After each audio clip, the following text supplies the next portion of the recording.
Propose किए हमको, हथियार दिखा के बाद में एक्सपोज किए हमको। गेम बना के साजिश से प्रपोज किए हमको, हथियार दिखा के बाद में एक्सपोज किए हमको।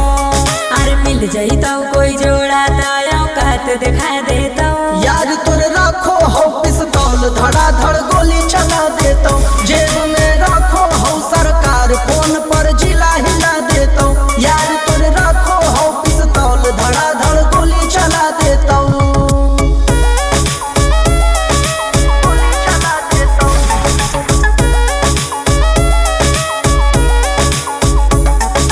शेर वाला जिगर तोर यार रखो हो, भूसा में घुसा के हथियार रखो हो। आगे पीछे शूटर खून खार रखो हो, गोदी में बैठा के सरकार रखो हो।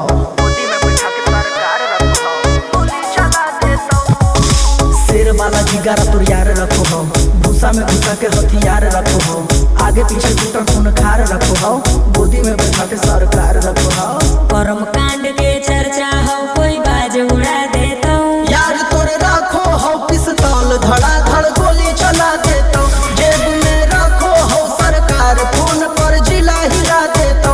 यार तोरे रखो हो पिस्तौल, धड़ाधड़ गोली चला देता।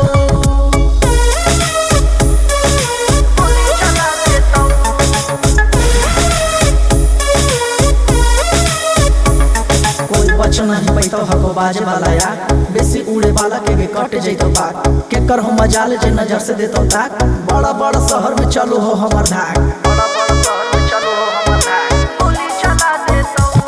कोई बच नहीं पैतो हको बाज वाला यार, बेसी उड़े वाला के कट जैतो पाक। के कर हो मजाल जे नजर से देतो ताक, बड़ा बड़ा शहर में चलो हो हमर धाक। धीरज वर्मा सूरज सिंह तोरा सबक सिखा देता। यार